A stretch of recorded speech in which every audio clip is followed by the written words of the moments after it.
Hi hello అందరికీ నమస్తే. Welcome to మా ఇంటి గృహలక్ష్మి. ఛానల్ నేమ్ మార్చబడింది, గుర్తించారా? మా ఇంటి మహాలక్ష్మి బదులు మా ఇంటి గృహలక్ష్మి అని మార్చబడింది.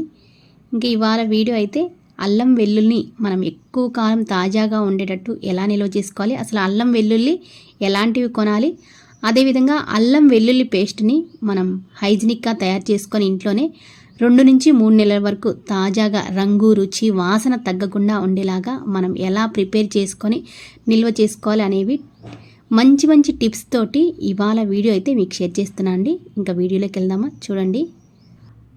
మనం మార్కెట్ నుంచి అల్లాన్ని కొనుక్కునేటప్పుడు ఎలాంటిది కొనాలంటే స్కిన్ మందంగా ఉండాలి, అల్లానికి పట్టుకుంటే గట్టిగా ఉండాలి, మట్టి లేకుండా ఉండాలి. కొన్ని రకాల అల్లానికి పైన మట్టి ఎక్కువగా ఉంటుంది, స్కిన్ పల్చగా ఉంటుంది. అలాంటిదైతే మనకి స్టోరేజ్ చేసుకోవడానికి ఎక్కువ రోజులు నిల్వ ఉండదు.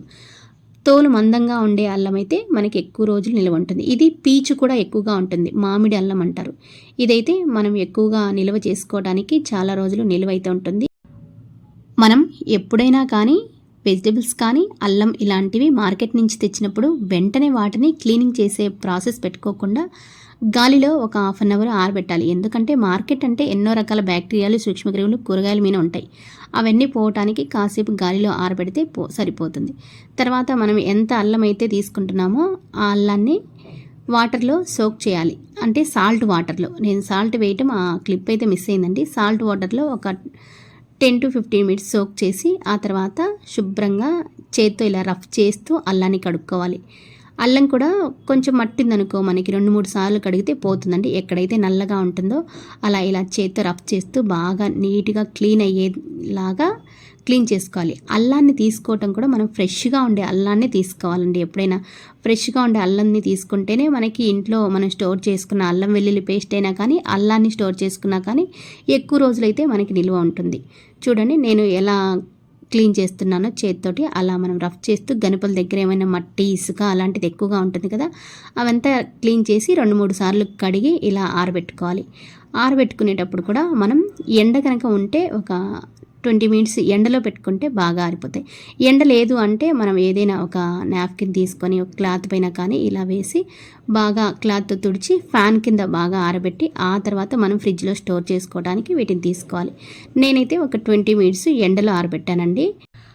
మనకి ఎండ లేదు, ఎండబెట్టే అవైలబుల్ లేదు అనుకున్నప్పుడు మనం కడిగిన అల్లాన్ని ఇలా టవల్ పైన వేసి ఆ క్లాత్ ఫోల్డ్ చేసి అల్లాన్ని బాగా ఇలా తడిపోయేలాగా రఫ్ చేసి ఇంకొక పొడి క్లాత్ తీసుకొని మళ్ళీ తుడిచి ఆ తర్వాత ఫ్యాన్ గాలి కింద బాగా ఒట్టిగా అయ్యేలాగా, అంటే దీనిపైన ఎలాంటి తడి లేకుండా ఆరిపోయేలాగా ఆరబెట్టి ఆ తర్వాత మనం స్టోర్ చేసుకోవడానికి ఒక న్యూస్ పేపర్ తీసుకోవాలి. న్యూస్ పేపర్ అయినా తీసుకోవచ్చు, లేదు అంటే టిష్యూ పేపర్ అయినా తీసుకోవచ్చు. నేనైతే న్యూస్ పేపర్ తీసుకున్నాను. ఈ అల్లాన్నంతా నేను ఫ్రిడ్జ్లో స్టోర్ చేసుకోవాలనుకుంటున్నాను. అందుకని ఈ అల్లాన్ని మొత్తం కూడా ఈ పేపర్లో వేసానండి. ఈ పేపర్లో వేసేటప్పుడు కూడా చెక్ చేసుకోవాలి ఒకసారి ఏమన్నా తడి ఉందా.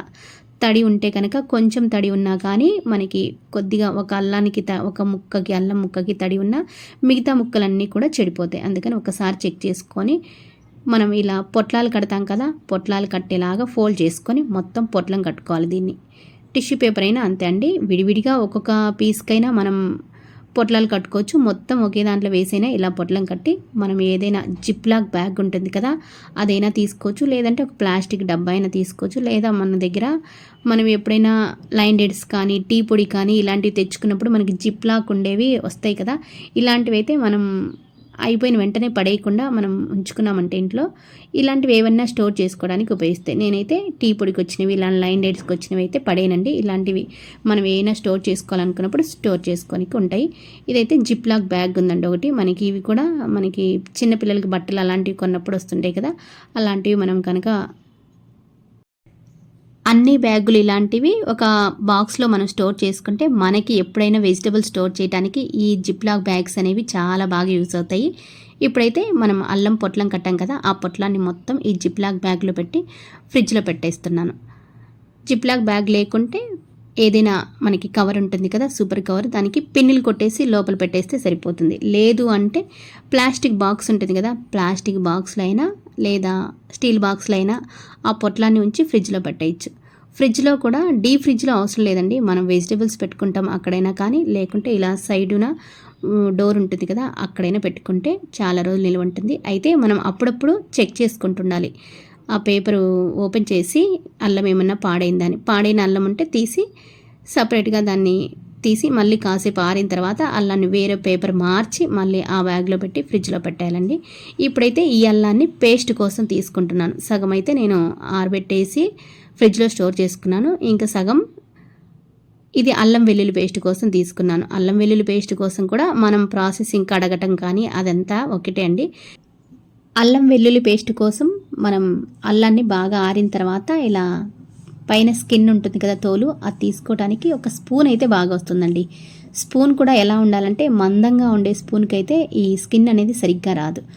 మందంగా ఉండే స్పూన్ తోటి క్లీన్ చేస్తే స్కిన్తో పాటు కండ కూడా వచ్చేస్తుంది. అప్పుడు మనకి అల్లం ఎక్కువ వేస్ట్ అవుతుంది కదా, అందుకని పలుచగా ఉండే స్పూన్ తీసుకొని పైన అలా గీరితే కనుక మనకి ఆ స్కిన్ అనేది పోతుంది.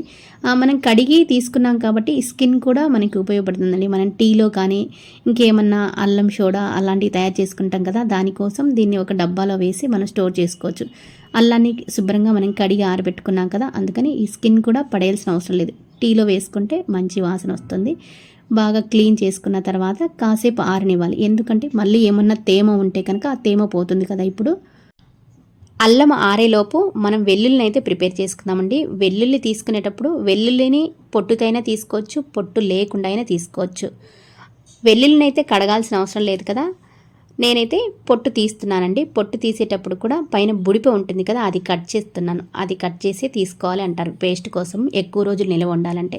అందుకని పైన బుడిపనైతే కట్ చేస్తున్నాను. అది కట్ చేస్తే మనకి తోలు కూడా ఈజీగా వచ్చేస్తుంది. లేదు అంటే కాస్త ఆయిల్ రాసి ఎండలో పెడితే ఈజీగా వచ్చేస్తుంది. పైన బుడిపెను అలా కట్ చేసి తీస్తే ఈజీగా వచ్చేస్తుంది. అది కట్ చేసి మనం అల్లం వెల్లుల్లి పేస్ట్ చేసుకుంటే ఎక్కువ రోజులు నిల్వ ఉంటుంది. అల్లం వెల్లుల్లి క్వాంటిటీకి వస్తే అల్లం ఎంత తీసుకుంటున్నామో వెల్లుల్లి కూడా అంతే తీసుకుంటే బాగుంటుంది. లేదు అంటే కొంతమంది వెల్లుల్లి ఫ్లేవర్ ఎక్కువగా ఇష్టపడతారు, అప్పుడు వెల్లుల్లి ఎక్కువగా అయినా వేసుకోవచ్చు. వెల్లుల్లి ఫ్లేవరు తక్కువగా ఇష్టపడే వాళ్ళు కొంచెం తక్కువగా అయినా వేసుకోవచ్చు. నేనైతే ఈక్వల్ క్వాంటిటీలో ఉండేలాగైతే తీసుకున్నాను. అల్లం శుభ్రంగా ఆరిపోయింది కదా, ఇప్పుడు వీటిని చిన్న చిన్న పీసెస్గా కట్ చేసుకోవాలి. మనం పేస్ట్ చేసుకోవాలంటే ఇలా పెద్ద పెద్ద ముక్కలుంటే మిక్సీ జార్లో వేస్తే రాదు కదా, అందుకని చిన్న చిన్న పీసులుగా కట్ చేసుకోవాలి. చిన్న చిన్న పీస్ కట్ చేసుకునేటప్పుడు కూడా మనం రౌండ్ షేప్లో ఉండేలాగా పల్చగా ఉండేలాగా కట్ చేసుకోవాలి. మరి చాలామంది మార్కెట్లో లభించే అల్లం వెల్లుల్లి పేస్ట్ కొనుక్కొచ్చుకుంటూ ఉంటారు కదా, మరి అది నిజంగా ఆరోగ్యకరమైందేనా అంటే నో అనే సమాధానం చెప్పాలి కదా. హైజీనిక్గా ఉండదు. అందులో కూడా బయట లభించే అల్లం వెల్లుల్లి పేస్ట్లో వాళ్ళు రుచి, తాజాదనం, రంగు, అవి టెక్స్చర్ ఉంటాయి కదా, అవి తగ్గకుండా ఉండటానికి కొన్ని రకాల కెమికల్స్, ప్రిజర్వేటివ్స్, ఎడిటివ్స్ ఉంటాయి. అవి వేసి తయారు చేస్తారు కదా, మరి అది మన ఆరోగ్యానికి మంచిదా కాదు కదా. అందుకని మనమే ఒక హాఫ్ అన్ అవర్ ఇంట్లో నెలకు ఒక్కసారి ఒక హాఫ్ అన్ అవర్ కష్టపడితే నెలకు సరిపడే అంత అల్లం వెల్లుల్లి పేస్ట్ని మనం ప్రిపేర్ చేసుకోవచ్చు. మనం హడావుడిగా వంటలు చేస్తుంటాం కదా, అందుకని అప్పటికప్పుడు తయారు చేసుకోవాలంటే టైం పడుతుంది కదా. ఒక నెలలో ఒక హాఫ్ అన్ అవర్ కష్టపడితే మనం అల్లం వెల్లుల్లి పేస్ట్ నెలంతా ఉపయోగించుకోలేక తయారు చేసుకోవచ్చు. ఇప్పుడు వెల్లుల్లిని అయితే ఫస్ట్ మిక్సర్ జార్లో వేస్తున్నాండి. వెల్లుల్లిని ఫస్ట్ వేసుకోవాలి, ఎందుకంటే ఇవి స్మూత్గా ఉంటాయి కదా, అందుకు తర్వాత మనం అల్లం వెల్లుల్లి కలిపి వేస్తే కనుక ఇవి ఎక్కువ పేస్ట్ కావు, అలాగే వెల్లుల్లి రెబ్బలు అలాగే కనిపిస్తూ ఉంటాయి. అందుకని ఫస్ట్ వెల్లుల్లిని వేసి ఒకసారి రివర్స్లో అటు ఇటు ఆఫ్ ఆన్ చేస్తూ బటన్ గ్రైండ్ చేస్తే కనుక మెత్తగా గ్రైండ్ అవుతాయి వెల్లుల్లి. ఆ తర్వాత పైన అల్లం వేయాలి. చూడండి, ఇవైతే ఓ మాదిరిగా అయితే గ్రైండ్ అయింది కదా వెల్లుల్లి. ఇప్పుడు ఇందులో అల్లం వేస్తున్నాను. అల్లం చాలామంది పేస్ట్ కాదని కొద్దిగా వాటర్ వేస్తుంటారు, ఎందుకంటే అల్లం ముక్కలు గట్టిగా ఉంటాయి. ఇదంతా పేస్ట్ లాగా కావాలంటే గ్రైండ్ కాదు, మిక్సీ బ్లేడ్ తిరగదు అని చాలామంది వాటర్ వేస్తుంటారు. వాటర్ వేయాల్సిన పని లేదండి. కొంచెం చిన్న టెక్నిక్ పాటిస్తే ఇది ఈజీగా మెత్తగా పేస్ట్ లాగా గ్రైండ్ అవుతుంది.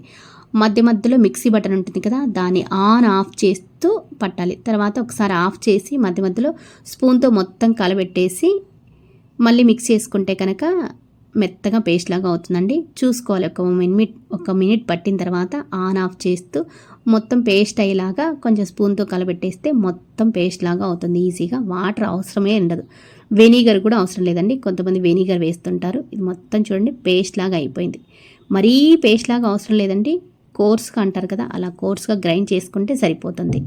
ఇందులో ఇప్పుడు మరికొన్ని అల్లం ముక్కలైతే వేస్తున్నాను. ఎందుకంటే ఒకేసారి అన్నీ ఈ చిన్న మిక్సీ జార్ కదా ఇది, అందుకని పట్టలేదు. అందులోనే ఆ పేస్ట్లోనే ఇంకొన్ని అల్లం ముక్కలు వేసి మళ్ళీ పట్టాను. మనం మళ్ళీ సపరేట్గా అవి తీసైనా మిక్సీ జార్ వేసుకోవచ్చు. నేను ఇంకా కొన్ని ముక్కలే ఉన్నాయని ఇందులోనే యాడ్ చేసి గ్రైండ్ చేశానండి. చూడండి మెత్తగా అయింది కదా. మరీ పేస్ట్ లాగా అంటే మెత్తగా ఏం కాదు, ఓ మాదిరిగా కోర్స్గా అంటారు కదా, అలా కోర్స్గా అయితే గ్రైండ్ అవుతుంది. ఇప్పుడు ఇందులో ఒక స్పూను పసుపు, ఒక 2 స్పూన్ల సాల్ట్ వేయాలి. ఎందుకంటే మనకి ఎక్కువ రోజులు నిల్వ ఉండాలి కదా. చట్నీలైనా నిల్వ ఉండాలంటే మనం ఏం చేస్తాము, సాల్ట్ వేస్తాం కదా, పసుపు సాల్ట్. అదేవిధంగా కాస్త ఆయిల్, ఒక 2 స్పూన్ల ఆయిల్ వేస్తే నిల్వ ఎక్కువ రోజులు ఉంటుంది. చట్నీలలో కూడా నూనెనే కదా మనకి నిల్వ ఉండటానికి కారణం, అందుకని ఆయిల్ వేయాలి. ఆయిల్ అనేది ఏదైనా తీసుకోవచ్చండి, సన్ఫ్లవర్ ఆయిల్ కానీ గ్రానైట్ ఆయిల్ కానీ ఏదైనా తీసుకోవచ్చు. 2 స్పూన్ల ఆయిల్ వేసి ఇప్పుడు మొత్తం కూడా మళ్ళీ ఒకసారి ఇదంతా మిక్స్ అయ్యేలాగా గ్రైండ్ చేసుకోవాలి. ఈ పేస్ట్ మనకి ఎక్కువ రోజులు నిల్వ ఉండాలంటే పసుపు సాల్ట్ యాడ్ చేసాం కదా, అందుకని మనం కర్రీస్లో వేసేటప్పుడు పసుపు సాల్ట్ అనేది కొంచెం తగ్గించుకుంటే సరిపోతుందండి. ఎందుకంటే ఆల్రెడీ ఇందులో పసుపు సాల్ట్ ఉంటుంది కదా. మెత్తగా అయితే గ్రైండ్ అయిందండి. ఆయిల్ కొద్దిగానే వేసాం, ఎక్కువగా ఆయిల్ అవసరం లేదండి. ఫ్రిడ్జ్లో కాకుండా మనం బయట స్టోర్ చేసుకుంటున్నాము అనుకుంటే కొంచెం ఆయిల్ ఎక్కువగా యాడ్ చేసుకోండి. ఇప్పుడు మొత్తం కూడా ఒక గ్లాస్ జార్లో మనం ఫ్రిడ్జ్లో స్టోర్ చేసుకోవడానికి అయితే తీసుకుంటున్నాం. ఈ జార్లో 90% ఈ పేస్ట్ని ఫిలప్ చేసి ఒక 10% ఖాళీగా ఉండేలాగా చూసుకోవాలి. 10% ఆయిల్తో ఫిలప్ చేయాలి. ఆయిల్ వేయటం వల్ల ఇది ఎక్కువ రోజులు మనకి తాజాగా ఉంటుంది. ఎందుకంటే ఆయిల్ గాలి అనేది లోపలికి చొరబడకుండా చేస్తుంది కదా. చట్నీలు కూడా అంతే, ఆయిల్ వల్లనే అండి, గాలి లోపలికి వెళ్లకుండా చేస్తుంది ఆయిల్. అందుకని చాలా రోజులు మనకి తాజాగా ఉంటుంది. ఇది ఫ్రిడ్జ్లో స్టోర్ చేసుకుంటే మనకి 2 నుంచి 3 నెలలు, 3 నెలలు కాదండి ఇంకా ఎక్కువగానే ఉంటుంది. అయితే మనం ఇందులో నుంచి తీసుకునేటప్పుడు జాగ్రత్తగా స్పూన్కి కూడా తడి లేకుండా ఉండేలాగా చూసుకోవాలి. గ్లాస్ జార్ కదా, ఫ్రిడ్జ్లో పెట్టేటప్పుడు తీసేటప్పుడు చాలా జాగ్రత్తగా తీసుకోవాలి. ఇప్పుడు మన అల్లం వెల్లుల్లి పేస్ట్ రెడీ అయిపోయింది కదా, ఇదైతే ఫ్రిడ్జ్లో పెట్టేస్తాం. ఫ్రిడ్జ్లో కూడా ఫ్రీజర్లో అయినా పెట్టుకోవచ్చు. ఇక్కడ మనం కర్రీస్ అవి పెట్టుకుంటుంటాం కదా, అక్కడైనా పెట్టుకోవచ్చు అండి. నేను ఎక్కువగా కర్రీస్ పెట్టుకునే దగ్గరే ఏది పెడతాను, ఫ్రీజర్లో పెట్టను. ఫ్రీజర్లో అయినా పెట్టుకోవచ్చు. వెల్లుల్లిని కొనేటప్పుడు ఎలాంటి జాగ్రత్త తీసుకోవాలంటే, వెల్లుల్లి మార్కెట్లో 2-3 రకాలు కనిపిస్తుంటాయి. మనం ఎలాంటివి తీసుకోవాలంటే, వెల్లుల్లి కొనేటప్పుడు వెల్లుల్లిని చేతితో పట్టుకొని చూస్తే మనకి అవి బరువు ఉండాలి, గట్టిగా ఉండాలి. మనం ప్రెస్ చేస్తే కనుక గట్టిగా ఉండాలి వెల్లుల్లి. అదేవిధంగా గుండుగా ఉండే పాయలను తీసుకోవాలి. గుండుగా ఉంటాయి కదా రౌండ్గా, కొన్ని పొడవు పొడవు రెమ్మలు ఉంటాయి. అవి కాకుండా గుండుగా ఉండే వెల్లుల్లిని తెచ్చుకోవాలి. ఇంకా ఎప్పుడైనా వెల్లుల్లిని తెచ్చుకున్నప్పుడు మనం ఏదో ఇంకా తెచ్చుకున్నామా ఎక్కడో ఒకసాట స్టోర్ చేసామా అని అనుకుంటాం. అలా చేయటం వల్ల వాటిలో సచ్చిపాయలు వచ్చేసి అవి త్వరగా పాడైపోతుంటాయి.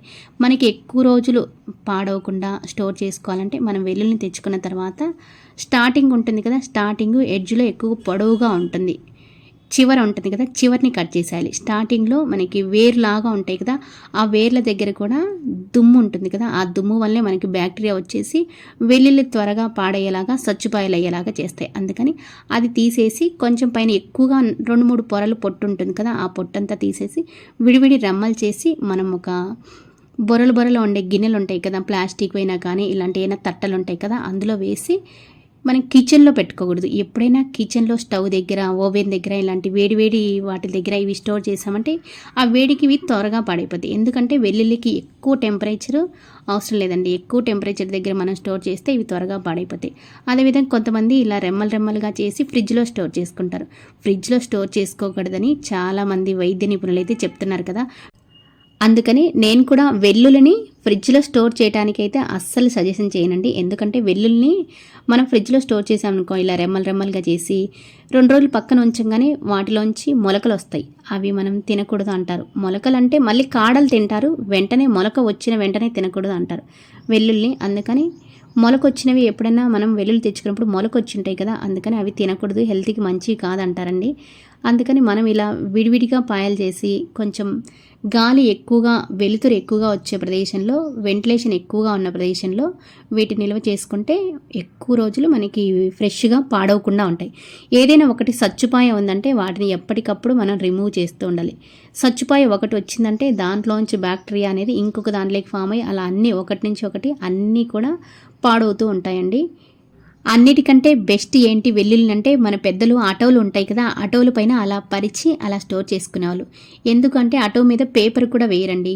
నేల మీద ఉష్ణోగ్రత తక్కువగా ఉంటుంది కదా, అందుకని తక్కువ ఉష్ణోగ్రత ఉంటుంది కాబట్టి ఇవి ఎక్కువగా పాడవకుండా ఉంటాయి. అందుకని ఎక్కువ గాలి వెలుతురు వచ్చే ఆ అటవులు ఉంటాయి కదా, ఆ అటవుల పైన ఇవి ఉల్లి వెల్లుల్లి ఇవి వేసి స్టోర్ చేసుకునే వాళ్ళు, ఎక్కువ రోజులు నిల్వ ఉంటాయని. మేమైతే అల్లం వెల్లుల్లిని ఇలానే స్టోర్ చేసుకుంటామండి. కాస్త అయితే పేస్ట్ చేసి పెట్టుకుంటాం. కొన్న వెంటనే తెచ్చిన రోజే కాస్త పేస్ట్ చేసి పెట్టుకుంటాం. మిగతావి ఇలా స్టోర్ చేసి పెట్టుకుంటాము. మనము వెజిటబుల్స్ కానీ గ్రాసరీస్ కానీ ఇంట్లోకి తెచ్చేది మగవాళ్ళైనా స్టోర్ చేసే బాధ్యత, పాడవకుండా స్టోర్ చేసే బాధ్యత లేడీస్దే కదా. పాడైతే మనకే కదా డబ్బులు వేస్ట్ అయ్యేది. తెస్తారు, వాటి విలువ అనేది మనకి తెలియదు, మగవాళ్ళకి సంపాదించే వాళ్ళకి తెలుస్తుంది అంటారు. ఆడవాళ్ళు కూడా సంపాదిస్తారనుకో, చెప్తున్నాను ఇక్కడ, సంపాదించే వాళ్ళకి డబ్బు విలువ తెలుస్తుంది. అందుకని పాడవకుండా చూసుకోవడం కూడా మన బాధ్యత కదా. డబ్బులు ఎవరికి ఊరికే రావు కదా, కష్టపడితేనే డబ్బులు వస్తాయి. అందుకని మనం తెచ్చిన మన ఇంటికి తెచ్చిన గ్రాసరీస్ కానీ ఇలాంటివి ఏవైనా మనం సరైన నిల్వ పద్ధతిలోనే నిల్వ చేసుకుంటే ఉంటాయి కదా. మరి ఈ వీడియో మీకు నచ్చితే కనుక లైక్ చేయండి, ప్లీజ్ సబ్స్క్రైబ్ చేయండి. చాలామంది చూస్తున్నారు కానీ లైక్ చేయట్లేదండి. మరి నేను చెప్పిన ఈ అల్లం వెల్లుల్లి పేస్ట్ నిల్వ, అదేవిధంగా అల్లం వెల్లుల్లిని ఎలా నిల్వ చేసుకోవాలి అనేది మీకు కనుక నచ్చితే కామెంట్ చేయండి. మీరు ఇలానే చేసుకుంటారా?